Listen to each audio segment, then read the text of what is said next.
What's going on, guys?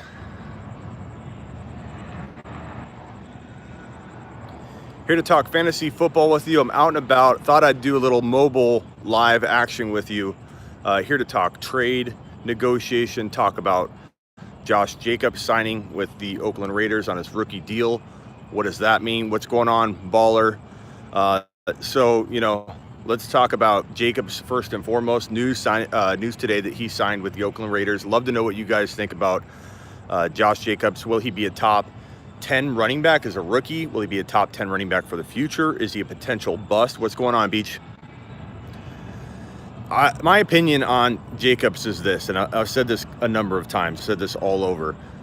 I think that people have really high expectations of him just because the team decided to draft him as their starter. Jacobs top 20 at best, says baller. Beach says, just don't see it. Tony says, Smitty, lovely hedge behind you. Thank you. I have pretty cool surrounding here. I'm in Tempe right now. This would probably be a better backdrop, like that. All right. So Jacobs to me, and hit that thumbs up on the way in. I thought I'd do a little like out and about type live with you guys. So hopefully you'll enjoy this different scenery, different look. I'm always in my studio. I think this would be kind of cool to talk to you guys out here. I know you wanted a live mock draft tonight. I hope to do that tomorrow night for you. So I apologize. I can't do that every night. Canadian. I'm not Canadian. Josh Jacobs. What do you guys think about him? Top 10, top 20, total bust? Not sure. For me, it's as simple as this. The guy doesn't have a track record or resume to support the ADP that I think he's going at least in a lot of drafts recently. Overall, his running style doesn't excite you, Sand. Leave a like Poke said. Thank you.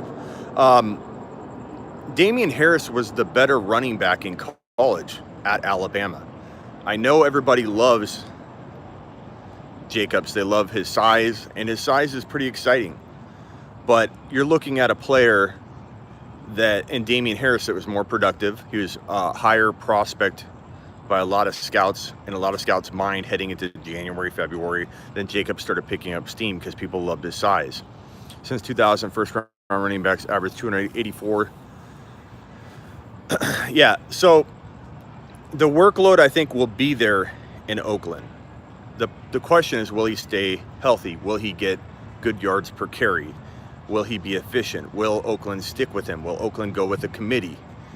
For me, it's like Damian Harris has had 1,000-yard seasons at the college level. He didn't last year because him and Jacobs were splitting all the carries. But Jacobs, his biggest season was 641 yards, I believe. That was his biggest college season ever, rushing the ball. He's never rushed for over 641 yards in a season. Yeah, he had 11 TDs. That was pretty good. But Harris has also had in that double-digit round range. Harris has had the 1,000-yard seasons. I think Harris is probably the sneaky good, better option to draft way later. Take somebody safer instead of Jacobs. I'm not buying into Jacobs at anywhere near third-round value, which is where I kind of see him going in redraft leagues right now. I'd rather get a much safer player. You're talking about Kittle being there. You're talking about, at times, an Aaron Jones, a Mahomes, guys that are much more safer, I think, to grab than a guy like Jacobs, who doesn't even have, he hasn't even proved he can stay healthy at a college level on a full season. Let me see if I can get some of these comments back up. I still cannot believe the Raiders. Some of these comments, I'm trying to get used to the live chat or the live stream on the phone because the chat's going away and coming, so I'm trying to grab the comments as they come in. I don't know. For me, I think Damian Harris is the better option. I think Damian Harris is going to surprise some people. Damian Harris is going to be, now by no means am I saying draft these guys near each other. Damian Harris isn't even starting. Sonny Michel is. But I think that in time, we're going to be looking at a guy in Damian Harris that can get you into the playoffs down the stretch when you're hurting at running back. You have some injuries. Now you can plug in this guy that I think by midseason will be getting the between the tackle carries for the New England Patriots. I think that Sonny Michel's knees will not hold up. He's basically bone on bone, I believe, in one of his knees. According to some scouts, that is a lot of speculation too, coming out of the NFL draft. All the teams that passed on him concerned about the bone on bone. So I think that you need to pass on Jacobs unless he falls into the late third and there's just all of your favorite options are gone. Then maybe I think that's a decent grab, but I just think that there are better options 9 times out of 10 whenever I'm faced with taking Jacobs. So the signing's good. I think the longer that holdout would have been, and it was very short. Smitty, I mocked earlier. I got Mayfield, Thomas, Odell. Nice job, Evans. I like that. The longer he would have held out, the more of an opportunity, the more risk would have gone up big time for him to get hurt or hit that rookie wall. So, thanks, Nick. Any other news you guys want to talk about? Tyreek Hill, that news should break by Friday. Everybody's thinking he's going to get 0 games. I kind of think that it's probably more likely to be along those lines, 0 games. If anything, it's going to be maybe 1 or 2 game suspension. Mike Evans or Damian Williams? Mike Evans, I think truth is the guy you're going to want to take if you're in that spot. I don't know, not currently. I mean, if he invited me, I'm not sure if it's even too late. I probably would play, but I haven't reached out to him this year. I've been so busy, man. I don't even know if he did reach out or not. I did mention one time to him that I'd do it, so I may have missed it. It may be my fault. I'm just so slammed. So I wanted to talk tonight about trade techniques, trade topics, but first, Tyreek Hill. Where do I take Tyreek Hill if he's at 0 games? I think he's a safe late second, early third. I don't take him earlier than that right now because we just don't know what's going to happen. Mark says thoughts on Darwin Thompson. I think Darwin could be the backup by mid-season, but at first it'll be Carlos Hyde. That's a very complex offense in KC. By the time you may need Damian Williams, the replacement to Damian Williams, I think that it will be by mid-season. So for me, I think Darwin is probably the safer bet down the road, but if you want to cuff Damian Williams early, then I think Hyde will probably be the better option. If I missed any questions, repost them because they're kind of going away on the live. I don't have access to the full chat like I did when I'm in my studio. Do you think 4 flex options are a little much? Yeah, I think that is. Tyreek Hill is a good late second round pick. Let's think about this logically. If Tyreek Hill, biggest top 20 bust not Gurley. Let me think about that for a second. The missus washed his hat for me. No, I was running in this hat, so it's sweaty. I do need to have her wash it. Tyreek Hill, if he's starting, we're talking about, yeah, Mixon's a good one. We're talking about a guy you would have drafted probably in the top 15, maybe even top 18, right? Some people would have taken him at 12, 13, 14 before the whole mishap for him, potentially looking at a full season ban is what we're all kind of expecting months and months ago. So why he doesn't return to that form, I don't know. Maybe people are worried about that something else could pop up with this. I think that's a decent thing to be kind of concerned about. So that's why I probably don't have him at 12 or 13 or 14. For me, I think he is a good late second rounder. So like you're talking about Evans, definitely going before him. Evans is a 15 to 18 guy. Then I think at Antonio Brown, that's when you start talking about, is it Tyreek Hill? Is it Antonio Brown after Mike Evans? That's about where I'd slot him in there. I'm going to try and do a subscriber league. Yeah. 12 team. PPR. Okay. Hill won't get 0 games, you think? I don't know. A lot of people think he will. All right. Trade negotiation. Are you guys ready to talk trade strategy, trade negotiation? Yeah, I'll still answer as many questions as I can. Odell over Juju for me, but I think it's really darn close. I love both of them. So this is what I think about trading. Everybody thinks they're a good trader, but there's so much room to improve upon trading.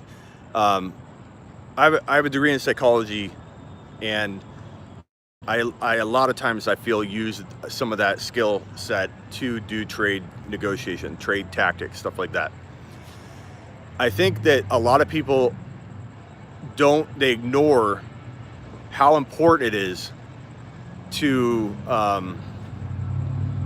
it's a master's degree in psychology. Why don't you guys hit the thumbs up. I agree. Hit that thumbs up. Thank you. People overlook the order of how they go about stuff. If I want Darrell Henderson from you, let's say you drafted Darrell Henderson and I want to trade for Darrell Henderson and I come to you, the worst thing you could do is say, hey Jake, give me Darrell Henderson, or hey, what do you want from my team so I can acquire Darrell Henderson from you? What does that do to that person? He's going to immediately go, okay, if he's not a very, very savvy owner, let's say you think of yourself as a better fantasy football player than him, and we all kind of think that when we're in a league, right? But if you think you're better than him, what's going to happen if you truly are a little bit better at fantasy football than him? He's going to look at you and he's going to say, what does he know that I don't know? Why is he all of a sudden want Darrell Henderson? So as obvious as that sounds, as much common sense as that is, we still ignore that idea that going after the player we want right away will make that person step back. And they also know, even if they're really good, let's say they're better than you at fantasy football, whether you believe it or not, what does it do to you if you ask for your player right up front? The answer to that is it makes them know they can hold that player over you. So here's what they do. They say, no, I don't need to trade him, and they wait for you to come back and give them more because they have all the power. You want their player, you made it known what you want, and now you screwed yourself because you've put your cards on the table from the start. Here's what you do. Let's say Jake, who is in this chat, I don't know who Jake is, but I just saw your name, so I picked it out. So Jake, you got Darrell Henderson. Let's say you also got Mark Ingram. Let's say you also have Dalvin Cook. So I go to you and I say, hey buddy, I will go ahead and, I offer a trade for Ingram, let's say. So I make a trade offer for Ingram. You say no. Then I say to you, hey, what other players do you have in your roster? I know that you have other players in your roster. I know what players you have in your roster. But you come up with the names, you give me the names, and I say, well, I don't know, what do you want for Henderson? That approach is going to get you Henderson 9 times out of 10 more than just asking for Henderson straight up. So for me, what I do is I go after another player pretty hard. I make an offer that if they accepted it, I'd be fine with it. So I go after a player I do like, but I make them say no to me, and I make them feel like that player is very valuable. Then the player below, which is Henderson, because they drafted Henderson, after Ingram, now that player feels inferior to the Ingram player. So I attack the Henderson player, or I even go after another player, and then later on be like, well, I give up. What player are you willing to trade? And then it comes out of their mouth, well, I have so-and-so, and you make them say it. Who do you have? And they say, well, I have so-and-so, so-and-so, and Henderson. Then if you make an offer, even if you ask for Henderson by name, they're going to not value Henderson above what they already set the baseline for in Ingram, so you know where your ceiling will be, because their odds are they're not going to. It's almost like an auction draft. When you have Elliott go out for $65, then you have Kamara go for, or let's say $72. You have Kamara go for $70, and you have Christian McCaffrey go for $69. You pretty much can guarantee that any of those running backs, like Gordon, Bell, any of those guys will not go for a higher dollar amount than either of those guys. On a rare occasion, it happens because people spend weird. But that's how you do a good trade, is you get them to set a baseline around the player by talking about the players that they have, make them say no, then go after the player that you really want, and now they box themselves in with a ceiling value that they didn't even know existed. So that's one art of trading, I think, that people don't take advantage of enough. They're impatient, they go after the player they want, and they end up losing the player because they let the person know that they want him right away. Adrian Peterson has arthritis too, so does my grandmother, so does everyone. Everyone is gullible to the stories. Okay, Hunt Man. Well, you draft Gurley. The hardest position to trade away is QB. If Gurley doesn't play any preseason snap, Henderson is going to be drafted. Okay, so here's the thing about that. If Gurley's not playing any preseason, the odds of a player getting hurt when they don't play any preseason games goes up dramatically, especially when you're worried about getting hit, taking hits, having your knee not get inflamed because you have arthritis. when a player holds out, the likelihood of them getting hurt goes up a lot because they're thrown to the wolves. They're not game ready. They're cutting and doing things they normally haven't been doing. Gurley's going to take it very easy heading into week 1. His body won't be ready to be a workhorse, even if his knee feels like it might be able to give it a go. So to me, him not playing any preseason is even a bigger indication that Todd Gurley is not going to make it through the year, let alone drag his knee along through 14 games, even at limited usage. We're talking about a player that is probably sitting out a big chunk of games in 2019. The art of trading is what you're known for, Jake? Then why did you just trade me Darrell Henderson live on my feed?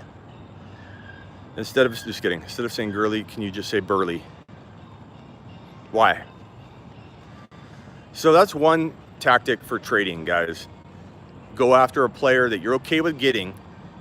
Just like in an auction, you don't want to bid up somebody, get them, and be like, damn it, I was just trying to bid that player up. You're actually going after a player that you'd be okay with landing, but you're making the offer so that you know that they're going to say no. Maybe they have Zeke Elliott and you go after Zeke Elliott. But if you get somebody to say no, let's say they have Zeke Elliott, let's say they have Ingram, let's say they have Chris Carson, and let's say they have Darrell Henderson, and Darrell Henderson's your target. If you go after Zeke and they say no, then you go after Ingram and they say no. You go after Chris Carson and they say no. Automatically in their mind, they're saying, oh, I've got really good players. I've said no to all of them. Let me see what else I can give them. And then they're more apt to trade that player down way because they've, in their mind, devalued that player because you've gone through and proven that they don't want to trade these players. These players are commodities to them.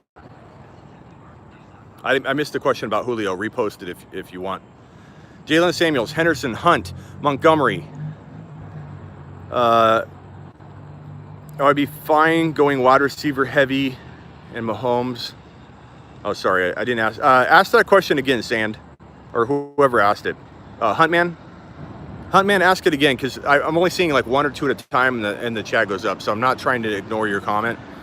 Ask it again in here. Why did AB slide in ADP so much? Because people are worried about his situation and you could take advantage of that. Baller says Julio is GOAT. I like Julio a lot, but I like a lot of other, or not a lot, a handful of players right around his area more. That's the only reason Julio's really falling out. I don't think Smitty understands the art of the trade. I do, Baller. Smitty, I have Henderson, and he's going nowhere. By the way, I have traded 3 years for a first. Good job. You're getting so much value for Evans and AB in your auction mock drafts. Insane. I agree, Sand. If Wentz is in the 7th, is that good value? It's okay, but Baker Mayfield's there in like the 6th or 7th, so I'd rather have him. But I'd say 7th, 8th is okay. Nick, I have 2 flex spots, 0.5 PPR. Should you fill those with running backs? Yeah, I mean, I always usually do. I always usually have like a Samuels. I always usually have a Henderson and those guys on my bench, 9 times out of 10. Oh, I can pull up the comments here. This is the first time I've gone live this long on my cell.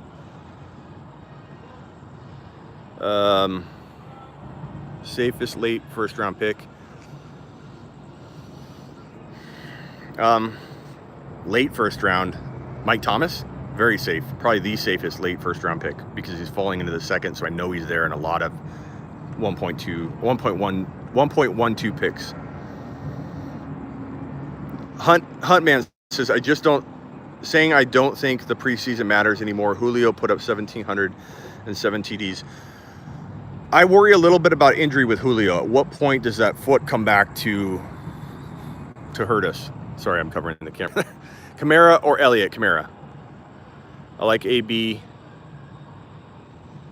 AB's great. I don't know if you can get him as a flex a lot of times, but he's more of a second rounder, depending on the league size. Kamara, Williams, AB, Tyreek, Kittle. That's an amazing start. What is that, a 4-team league, Gary?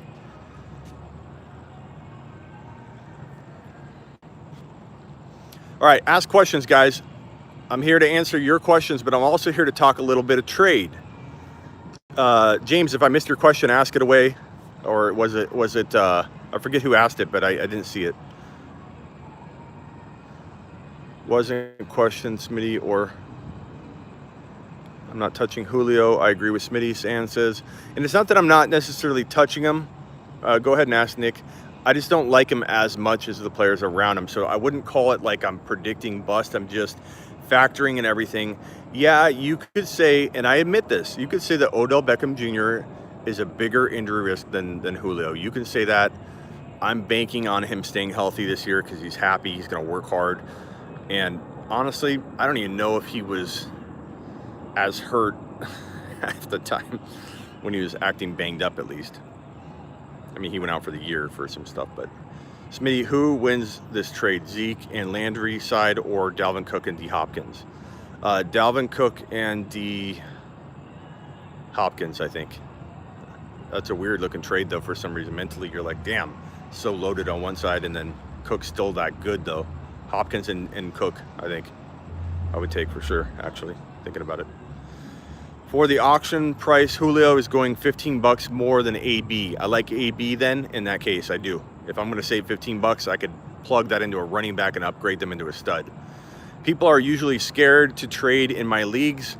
How do I convince them? Newbies. Great question, Juice, and this is a trade conversation, so I'm glad you asked that. I will tell you this. Can you trade draft picks too? Or have you already drafted? Is it a dynasty league? Go after some players that haven't proven anything yet.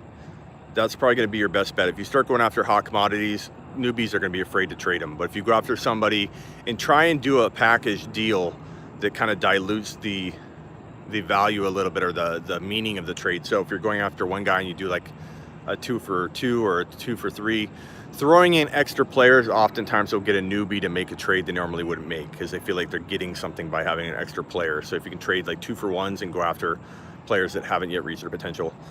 Past that, I mean, some leagues just don't trade.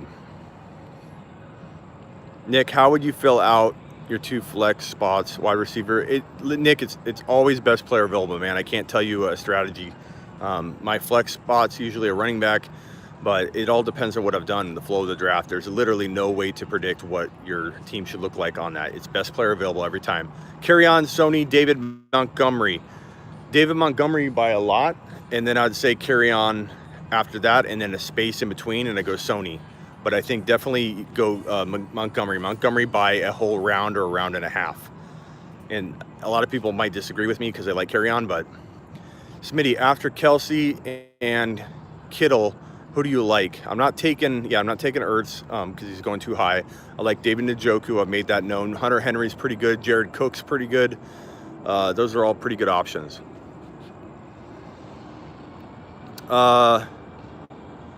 What draft pick do you usually like?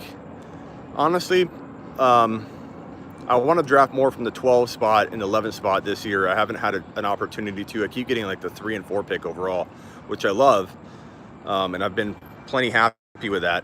But I think I would like to try that out before I say that I don't like that 12 spot this year, because I just might. But I think anytime you can get your third rounder up higher, you can't really go wrong. Easy Game says Mahomes is too expensive. I could get a Newton for around 3. I think because Aaron Rodgers can go for like 10 to 15 bucks and Mahomes can go for like 25, 30. There's a point to be made there, but Mahomes is worth every penny if you get him, if you surround him and you get the right prices at all the other players. If you're like overpaying in your draft and then you overpay for Mahomes, you're going to be pretty thin. But Mahomes, I don't get the argument why Mahomes isn't worth it though. Even at like 20, 25 bucks, he could lead the league in scoring. And yeah, I know they're going to be QBs that some people think will be closer, but there's your argument, because I don't think there will be. I think he's going to have a huge, huge year. I don't agree that he has to have a regression just because history tells us so. Records are made to be broken, man. And if anybody can do it, I think it's going to be Mahomes. Bold prediction, Kelsey will not finish in the top 5 this year. That's a pretty bold one, Hunt, man. But injury could definitely make that happen. Mahomes will repeat MVP, says Sand. I think that is definitely in the cards. Mike, sorry, I'm trying to move all these comments here. Ertz had 116 catches. How much regression do you expect? I just think Goddard's going to dig into his receptions a little bit, and I don't know.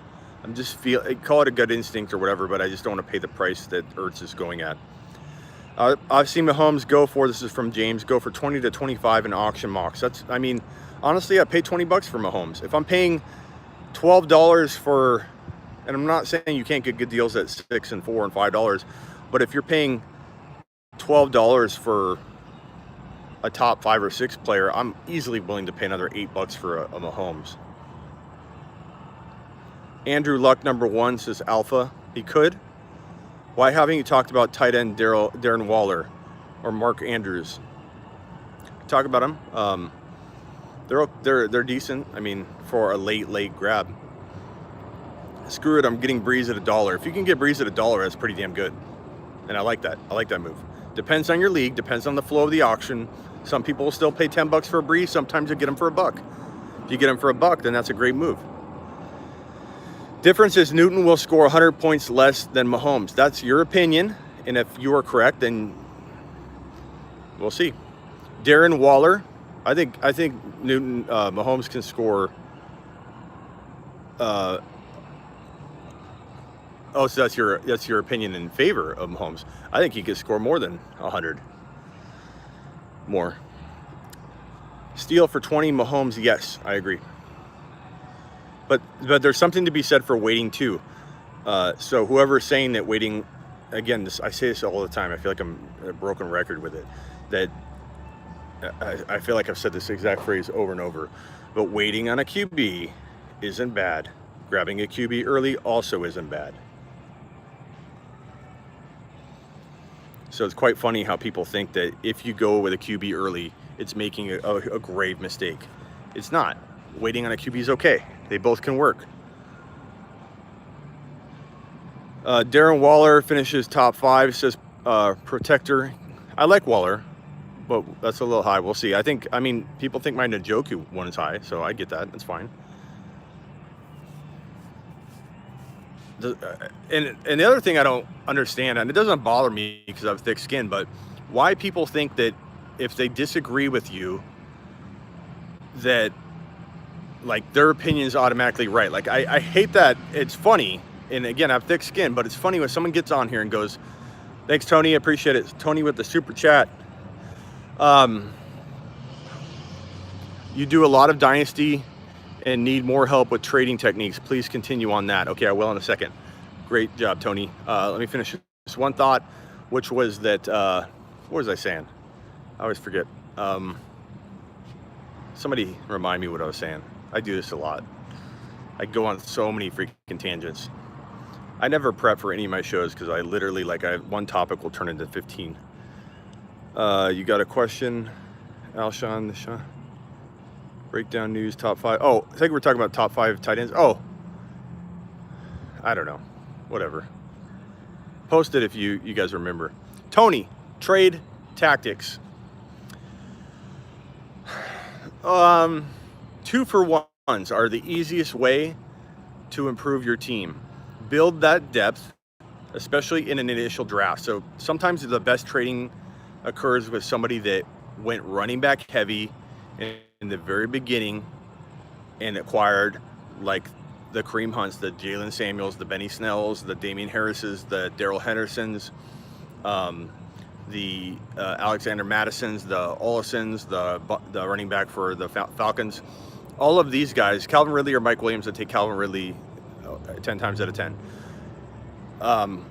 Those are the players that are going to get you into a position you like. For example, James Conner was my number 2 bold prediction last year. And anybody that drafted him got him in early August. They got him dirt cheap, especially in Dynasty when I said this is the guy that can win you a league in early August and you're drafting well before any of the Bell holdout stuff was really gaining momentum. And you drafted James Conner.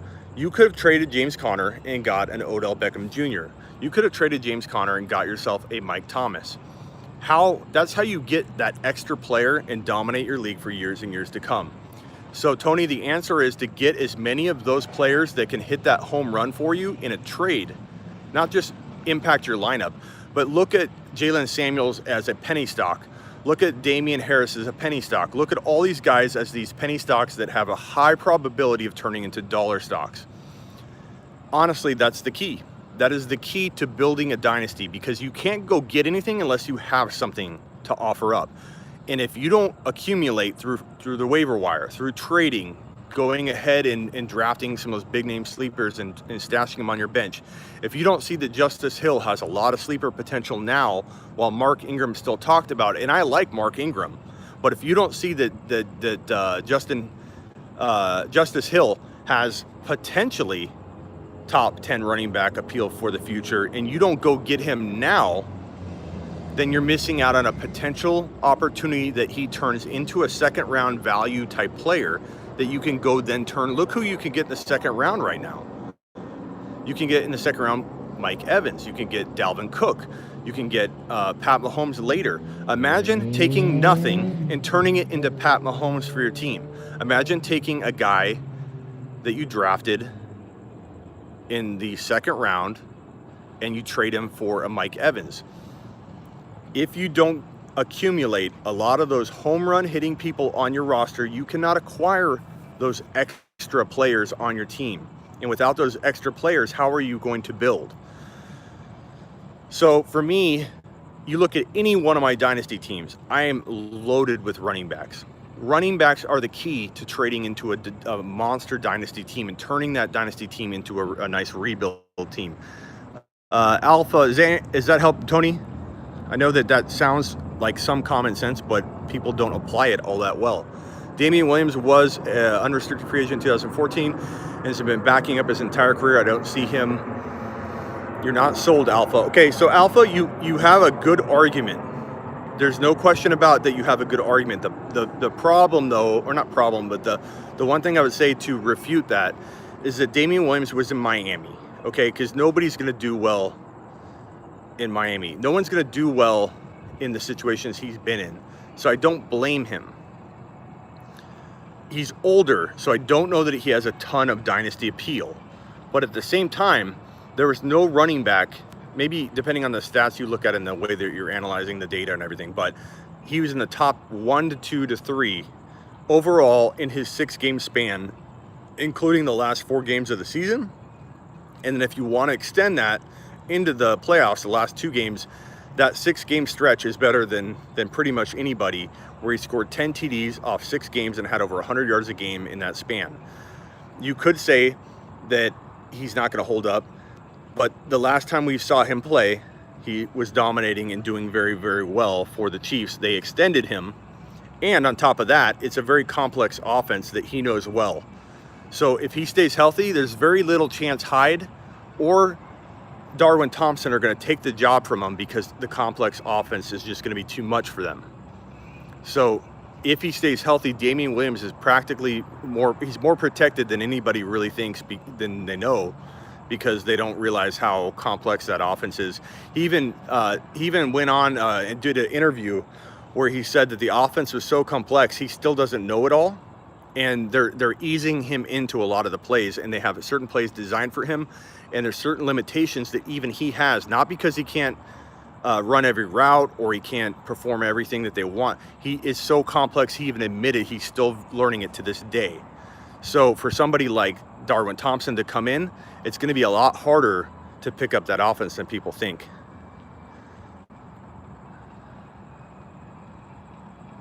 Yeah, this does work better on IG Live, but I still do YouTube, so. DJ is being drafted higher. Exactly, Smitty. I also got Kamara, Evans, AB, Damian Williams, Mahomes in my auction. That's a fantastic team. Even behind the trash line. That's why I don't mind reaching 6 to 8 spots. For who? What player are you talking about? Would you trade White? Come on. Almost read that. Do you think Darnold is a sleeper? No, I don't like Darnold. Smitty, Will DJ pay off at his ADP? Yeah, I believe DJ will,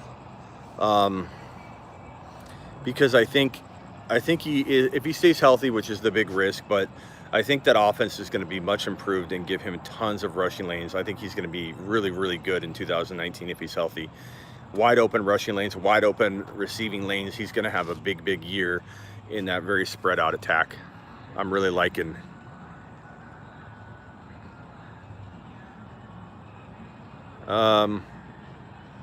Yeah, Sand is a good team there. Smitty, I think I answered everything. If I missed something, just repost it. It's not that I ignored you or I'm trying to ignore you. So.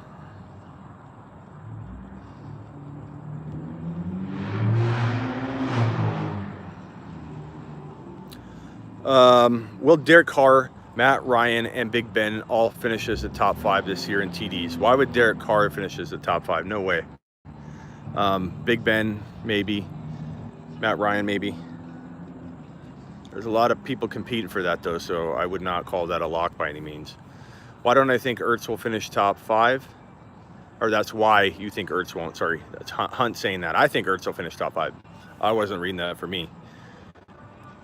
Who is the next wideout to blow up like Juju? I'll tell you, it's Calvin Ridley. Tyler Boyd is one option. I think Tyler Boyd is a great pick if you want to talk about a potential breakout. But I think Ridley's the next Juju. And then if you want a really, really, really, really, really, really deep breakout, Robert Foster for the Buffalo Bills.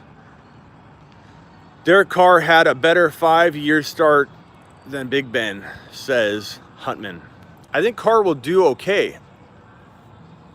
Huntman said Calvin Ridley for sure. Yeah, Calvin Ridley's the bomb. Albert Wilson, we'll see. Any thoughts on how Lev Bell will do with Gase? Lev Bell is a tough player to rank. I think Lev Bell should be given a chance at his ADP because he could be top 5, and I think that's a pretty decent bet. But he's not like a home run. He's more of like a just right ranked player. Thoughts on taking Rojo and Barber to lock up the Bucs backfield? It's okay. Yeah, I mean, depending on the price.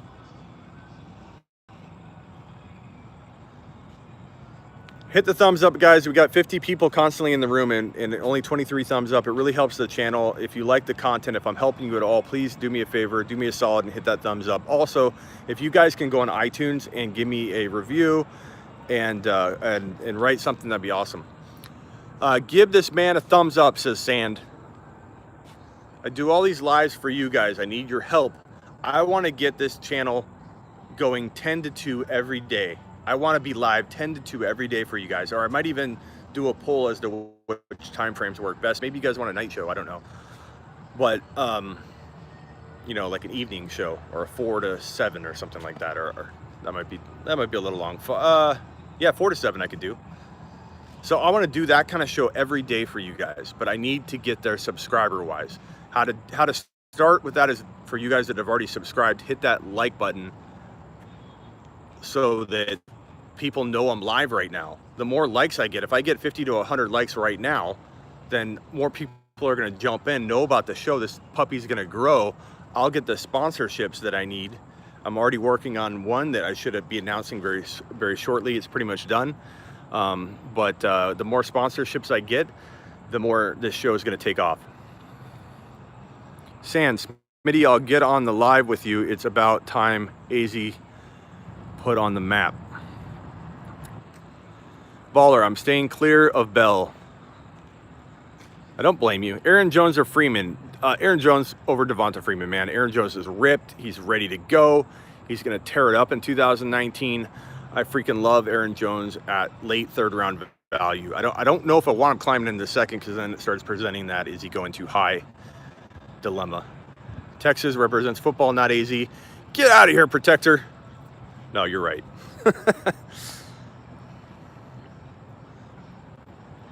Texas to football is like Indiana to basketball. Can you name 3 breakout QBs that might fly under the radar? You know what? I've been asked this question a lot. There are not a lot of QBs that like there were last year. I think Baker Mayfield is not flying under the radar, but he's going to break out in a big way. You've got Josh Allen. Wentz is getting kind of undervalued in some places and not in others. Winston's very undervalued. Brady and Roethlisberger are falling to double-digit rounds.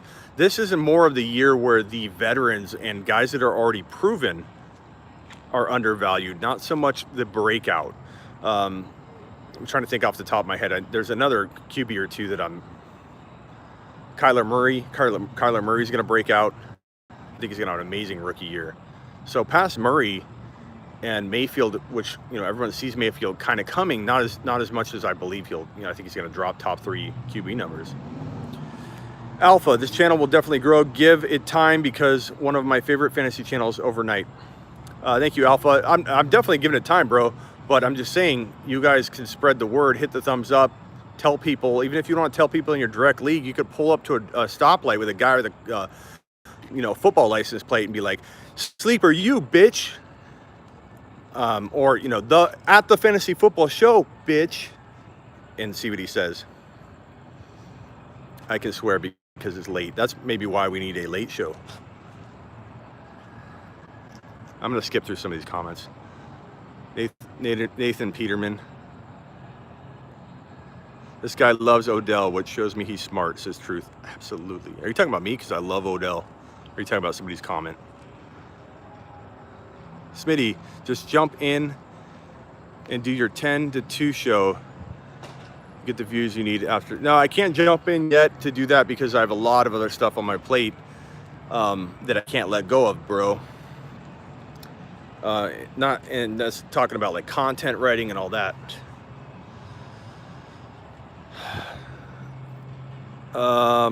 Raider Junkie, bro, trust me, your channel is going to take off right around preseason and beyond. I agree, man. I think the numbers are going to amplify because that's the way it works. But your help, I need the thumbs up. I need the comments, especially when I'm done. When this video processes and YouTube puts it up as a video that can be replayed, the comments aren't there anymore.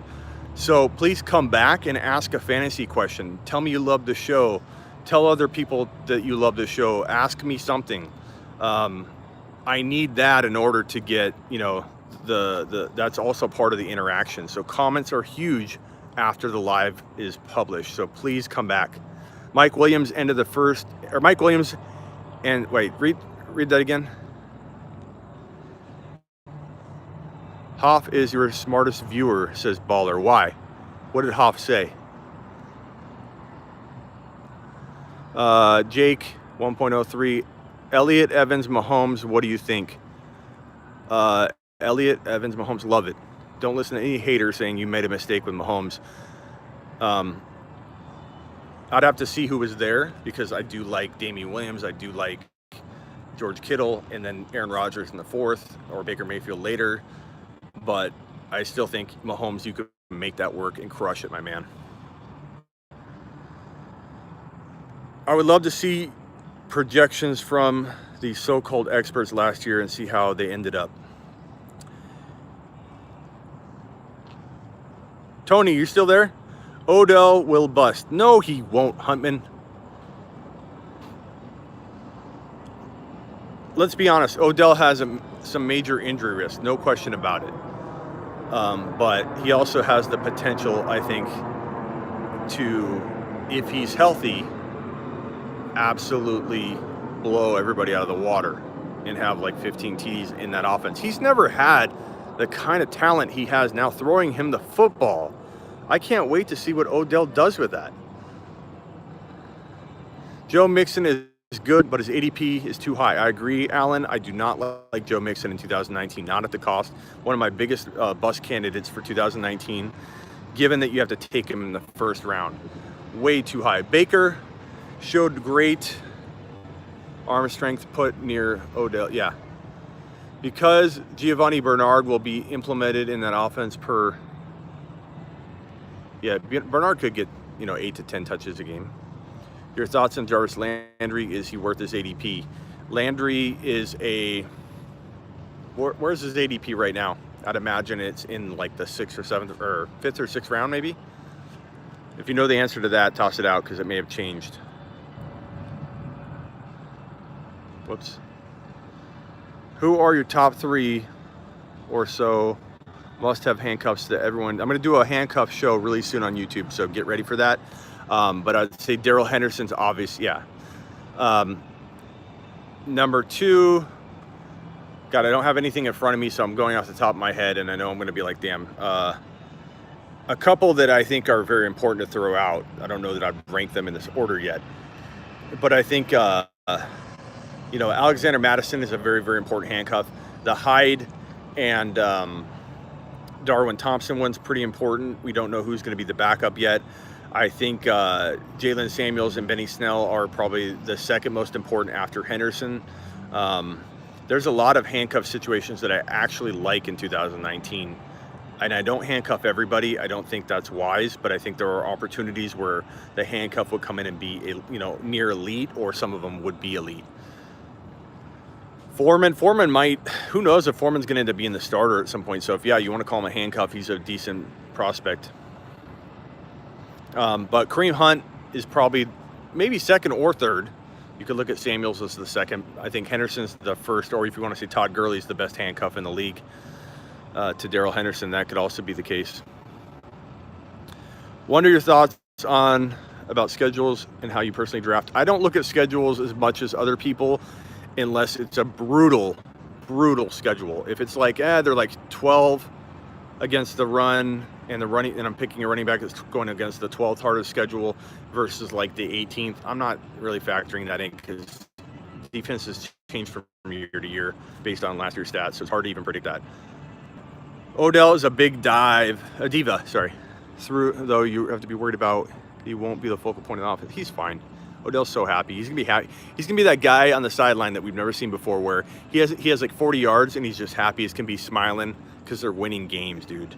Odell's going to be so happy. Fournette is the best handcuff in the league. Yep, Armstead's going to be the man at some point. Armstead's a great handcuff.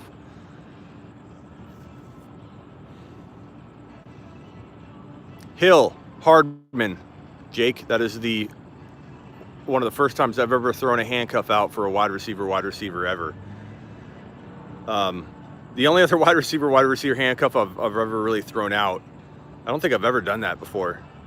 So the Hill Hardman, I was pushing hard, and man, I landed that when it was still cheap in my expert league where I drafted Saquon at number 2. Zeke Elliott went at 1.04, I believe it was, or 1.03, and I traded my second and fourth rounder for Zeke Elliott. So now I have Saquon Barkley, Zeke Elliott, and I didn't take a wide receiver until the 7th and 8th round, and I took Hardman and Tyreek Hill back to back when everyone thought Hill probably would be out the year. Best wide receiver handcuff ever, but now that ship's kind of sailed. It's kind of hard to really acquire. Nick Chubb and Landry will be the guys to own in that offense. I think Nick Chubb is going to be amazing, but you have to have Kareem Hunt. And I've got tons of content on why. I love that people think that's a ridiculous thing, that you shouldn't draft a guys out half a season. Well, guess what? That guy, if you own Nick Chubb, is very important to you because come week 10, week 11, if something happens to Chubb, and that's a very, very decent likelihood. Why? Because he's an aggressive, abusive runner. Nick Chubb could probably get hurt. And I think he probably will get banged up at some point and miss a couple games. Kareem Hunt won't miss a step. Kareem Hunt will dominate. Why do you not want Kareem Hunt to back up Nick Chubb? How are you wasting a roster spot unless you play in a 4 or 5 maximum running back roster spot league, which is a Yahoo, and if you do, then I understand. But you shouldn't be taking a Nick Chubb anyways because you can't properly back him up. But why in the hell would you not want a roster spot that locks you in to top 5 to 10 running back numbers? That's not a waste of a spot. Having Nick Chubb and Kareem Hunt is security.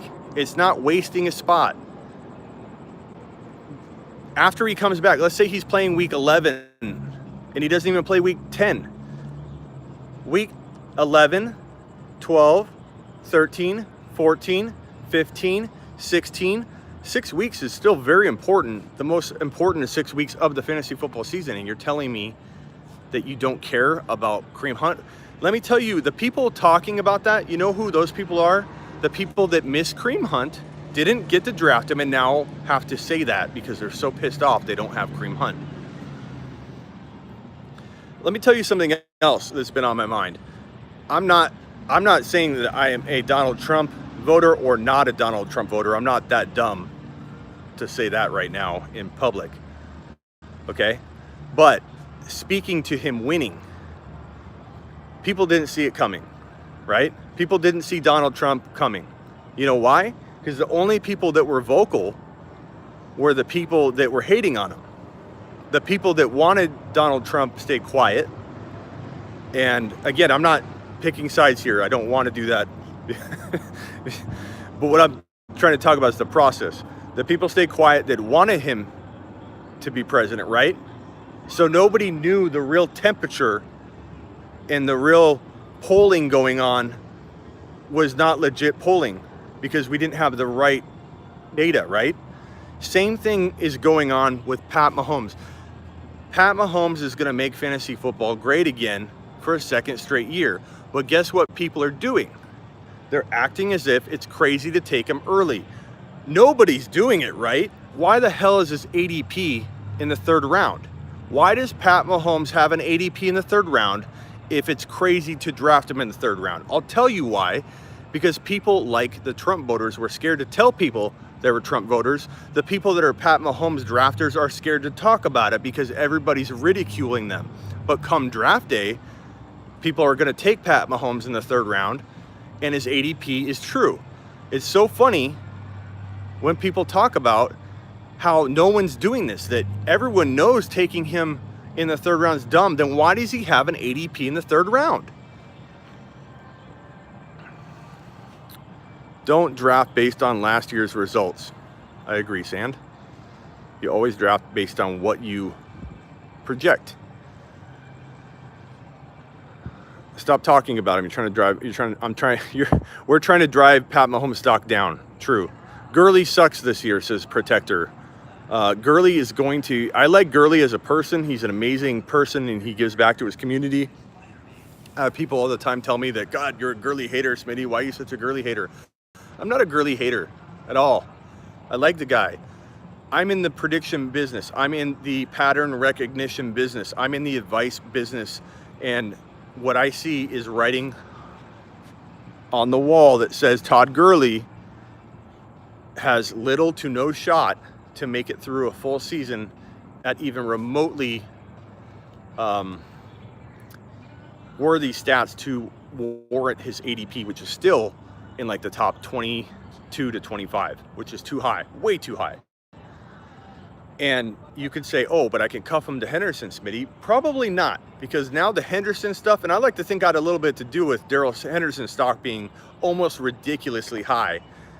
I'd like to know how much influence I really had on that number, because no one was taking this guy before I started my campaign. Everybody had Gurley ranked, in the business at least, in the top 3. Then it was the top 5. Then in March, it was top like 7.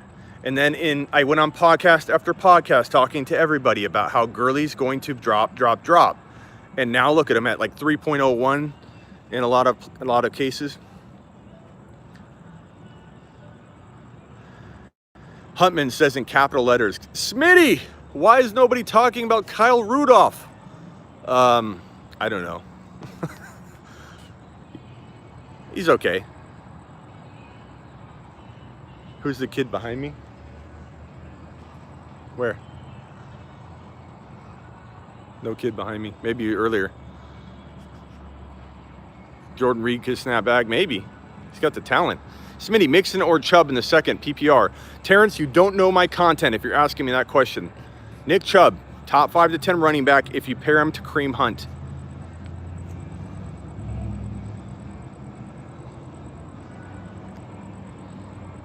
What about Witten? What about Witten? Just kidding, Rich. I'm not mad at you. Witten, I don't know, dude. Yeah, so to answer your question, Terrence, I'm just joking.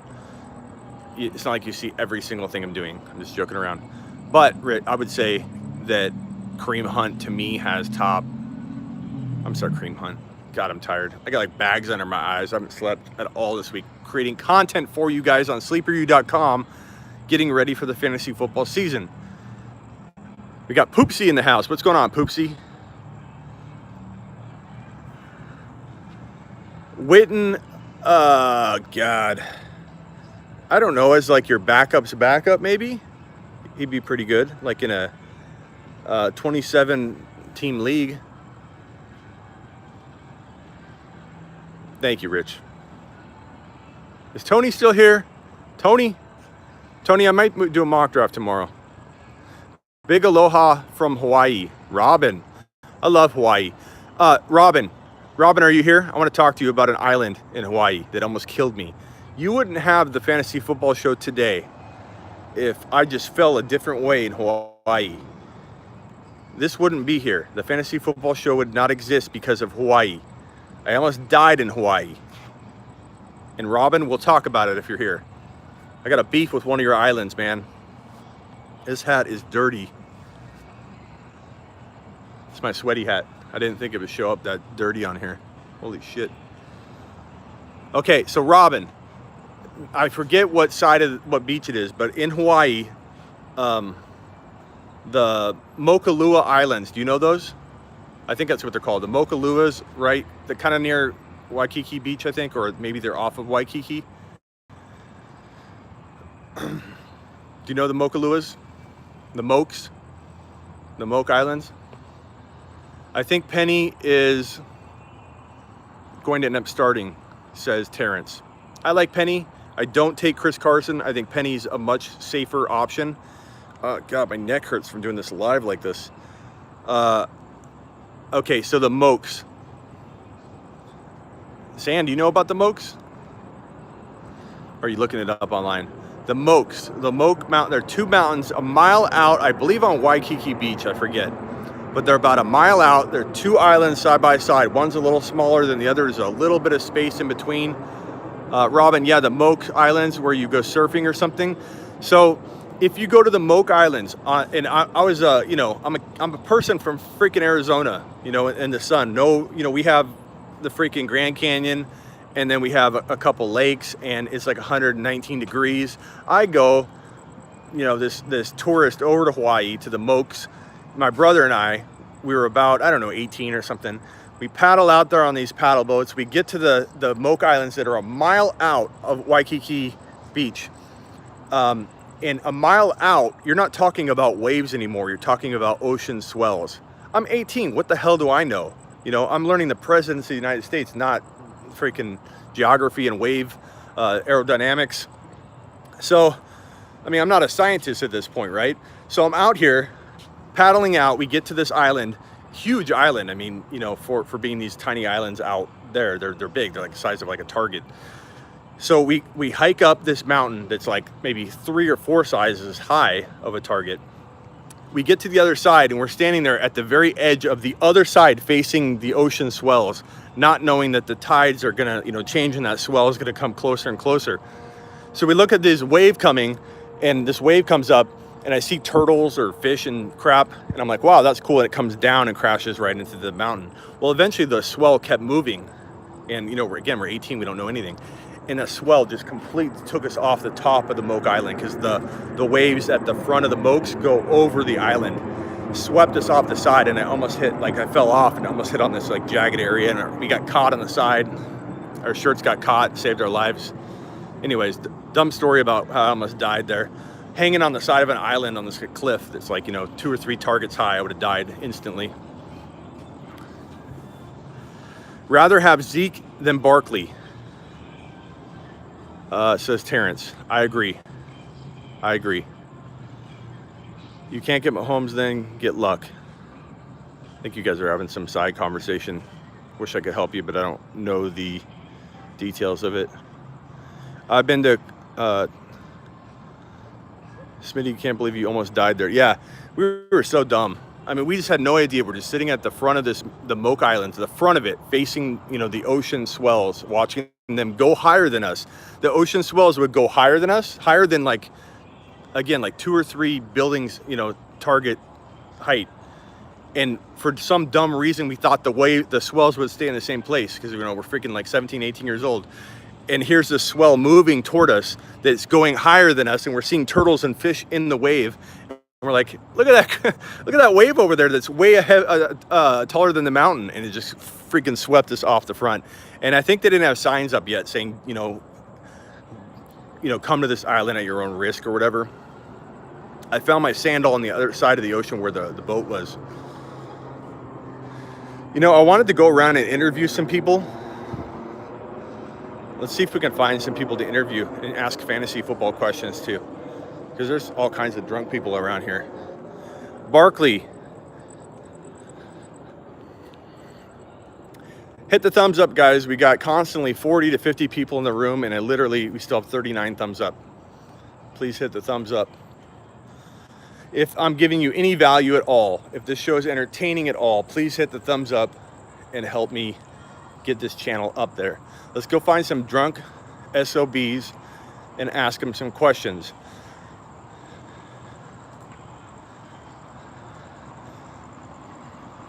Hit the thumbs up, brother.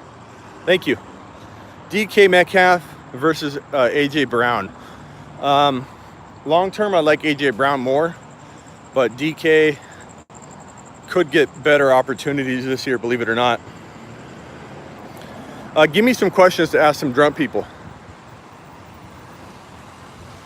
Oh, damn, it's dead over here.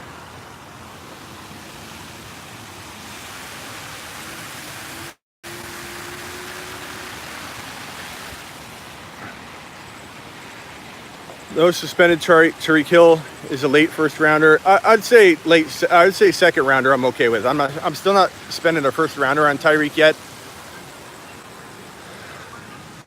It's not busy around here at all. I was expecting some drunk people to be around. I'm trying to find somebody for you guys.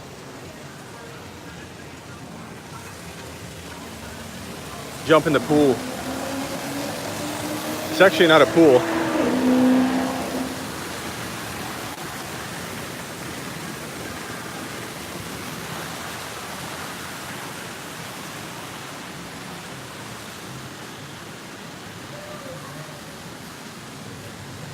Are there any fantasy magazines here?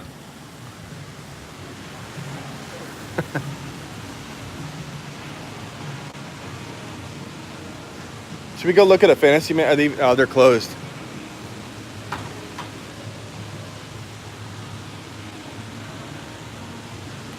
I was going to say we could look at a fantasy magazine and make fun of it, break it down. That's what I'm doing next time I'm here. I'm going to go in there and we're going to break down the fantasy football magazines on a live. That'd be pretty cool. They can't hear you though. The window, dude. I know. Looking for a bar. There's a bar down here. Ask who will get more yards this year, Jeremy Shockey or George Kittle. I'll ask him who's the better play this week.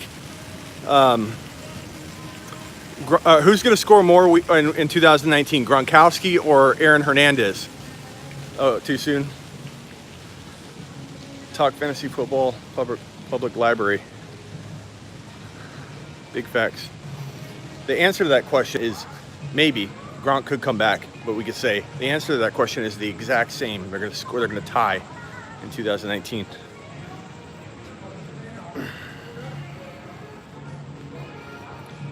The truth says I like your content because the edge guy. Thank you. Well, I don't know.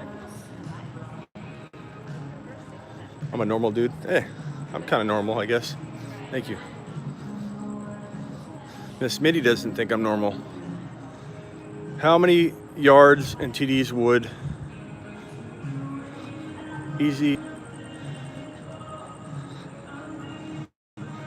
Okay. I don't even think this bar is even open. It's Tuesday. Do people not? You can tell I don't go out much, right? Smitty on a Friday night behind a camera in my studio drinking a soda pop with it. Let's see. Oh, they have David Buster's. Let's see if they're open. It's late for Tuesday, is it? What time is it? Well, maybe your time. Right now it's like, I don't know, 10 something for me.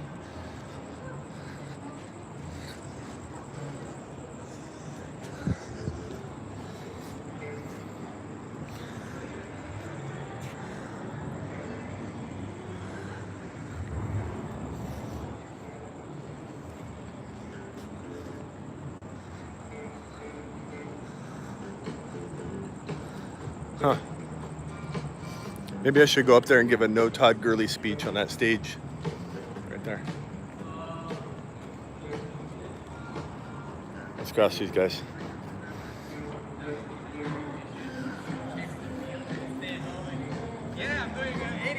You guys, I'm live on YouTube. I do a YouTube show. And do you guys play fantasy football at all? Do you NFL fans at all? Nothing? Okay. Sorry, man. No problem. Nothing. Let's find somebody else. I'll find somebody. Before the show ends, I'm going to find somebody and I'm going to interview them. They're like, no. They're pretty embarrassed. I think they would have said no anyways. I need to come when it's hopping here on a Friday because it's typically there's a lot of people here. I do a lot of lives here because I run around this area. It's really nice to run like on the lake. Bar down here. Find some drunk ass dude and ask him about Todd Gurley. I need some Todd Gurley content. I haven't posted Todd Gurley content in a while. So I think if we go ask somebody about Todd Gurley, it'll be fresh. I haven't posted anything in like a couple of hours. What's lame, Poopsie? Those guys? I can't help it. Todd, okay, so what should we ask him? Todd Gurley, lock for a top 3 running back, right? I'll ask him that question. And I'm going to go, wrong. And then I'm going to knock him over like Zeke Elliott. Back a guy into a gate and be like, Darrell Henderson. I've walked pretty far away from my cars, so I need to look for one of those like electric scooters. I'll get on that and ride around for a little bit. Okay, I think we're getting near some drunk people. It's getting louder.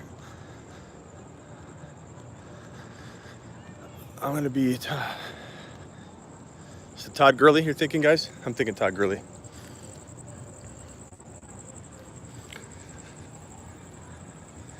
If I find a scooter, I'm riding it.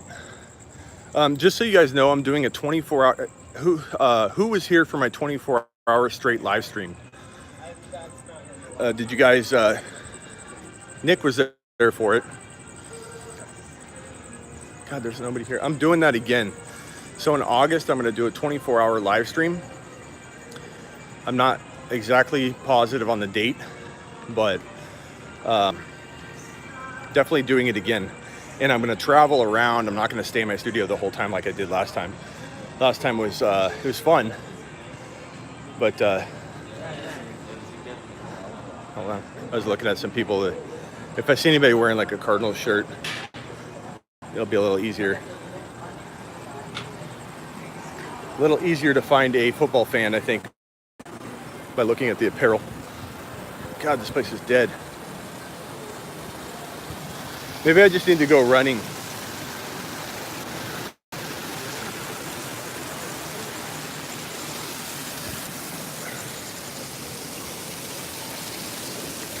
It's pretty cool here, though. Look at nice little area.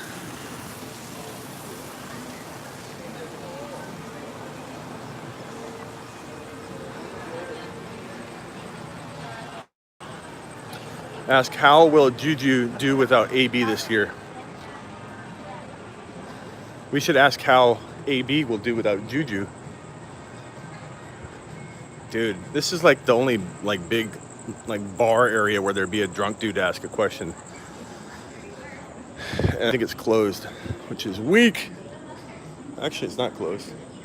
I don't know if I want to walk in there. I think I'll wait outside. What about somebody out in the bar?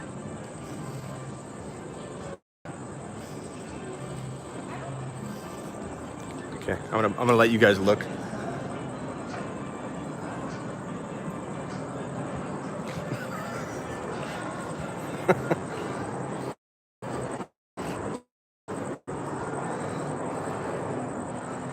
I'm not sold on Connor, says Alpha. I'm not sold on Connor.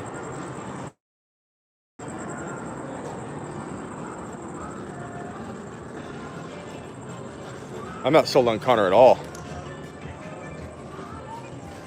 Dude, there's no one out. This is crazy. Here's some dudes over here.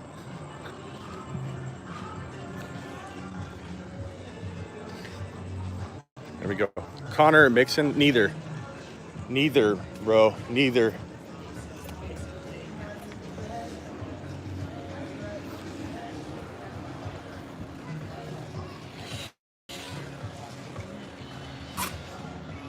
What's up, fellas? I'm doing a live stream right now from, have you guys ever heard of the Fantasy Football Show? Do you guys play fantasy football?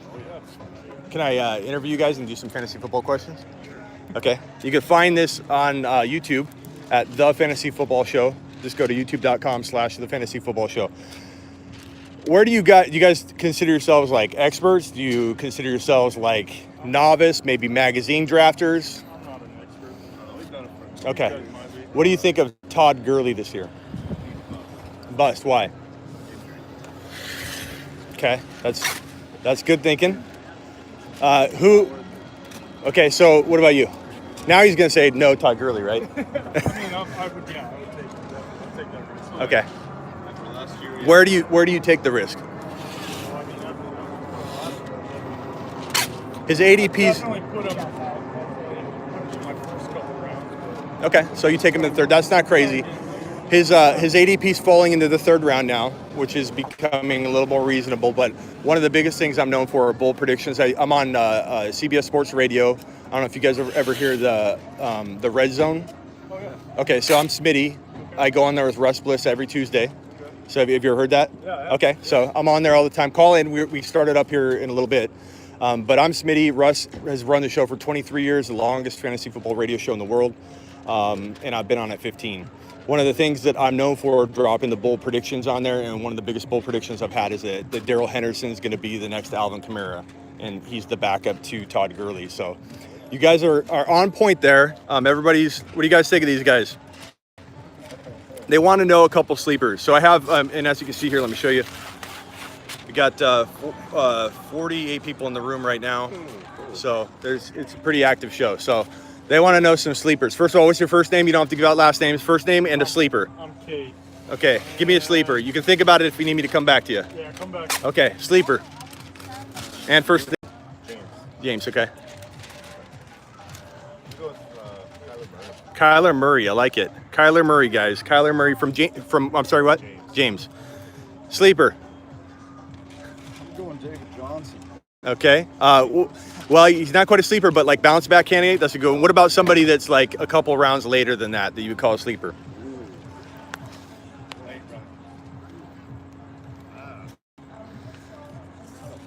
He's thinking of his. He's cooking one up right now. I'll come back to you. You keep thinking.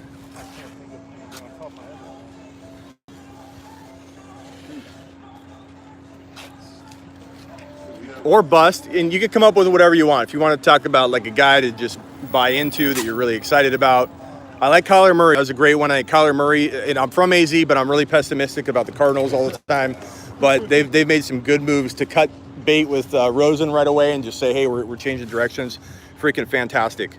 I love Kingsbury. I love this offense. They're going to be spread out. David Johnson will bounce back, so that's a good one to call out. Yeah, he's going to. By the way, all three of you are going to, I don't know if you know, but I also have sleeperu.com. That's my content site. But all three of you, free memberships this year, just go to sleeperu.com, email me, tell me, hey, we're the guys that, the Bar Louie guys. And you guys are, in fact, any of your friends, anybody you know, comped at sleeperu.com for the entire year. So give your entire league. I'll give your entire league a discount code. Bar Louie guys. These are you're actually going to probably be famous now. People are going to talk about the Bar Louie guys. It's going to be kind of a thing. Okay. All right. So, sleeper. He's a Carson Wentz fan. Yeah, I hope Carson Wentz bounces back. Yeah. Okay. Carson Wentz. You could call him a sleeper because he hasn't really ever done it. So that's not bad. And a lot of people like him this year. So, all right. You said DJ, but we need a sleeper.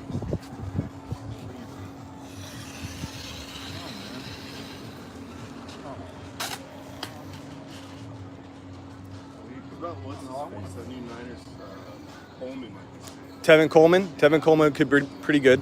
And he's going rather late, so definitely you could consider him a guy that people are maybe sleeping on.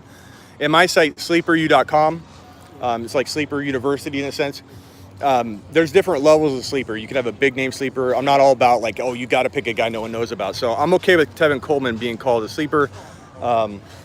Good yards per carry in the past, just never really stayed healthy, so we'll see. But in an offense, they could use him pretty effectively. All right, guys, I appreciate it. Again, go to sleeperu.com, and or you could go to thefantasyfootballshow.com and subscribe to my show and go watch it. You'll be live. This will be, as soon as I'm done recording here in the next 10 minutes or so, it'll process and it take like maybe 10 minutes. It'll be live. So youtube.com/thefantasyfootballshow. Appreciate it, guys. Good to meet you. And I'm going to be broadcasting live here on YouTube on The Fantasy Football Show for the Red Zone pretty much the whole year. So you can actually listen on 1580 or go to 93.3 CBS Sports, or you can watch it live because I'm going to be streaming my side of it. Thanks, guys. That was pretty cool. That was pretty cool. The bar Louie, guys. Bar Louie. That was pretty cool. That was actually pretty cool that they knew who I was too. At first they didn't know me through the Fantasy Football Show, but I'm on CBS Sports Radio. It's the longest running fantasy football radio show in the world. So if you're in Arizona and you listen to Fantasy Football Radio, you're listening to that show, and you've been listening to it for 3 years. So that was pretty cool. The Bar Louie guys. I apologize for anybody watching that saw me give away that membership to all of their entire league, but that's how it's done, man. You got to take advantage of those opportunities. All right, now I'm so far away from my car. Unless we find another person to interview, the next step for me is to go and I need to go and find a scooter, electric scooter, and we're gonna ride that back to my car. So I'm a Bar Louie guy, says Alpha. Well, Alpha, I think I just made you even a bigger fan of the Fantasy Football Show, my brother. All right, you guys, I'm hoping for an electric scooter. Oh, my phone's gonna die too. Shit. I think I'm at like 4%. So if it dies, I apologize. Actually, I might need to end it. I can't even get the electric scooter going because I'm on the phone.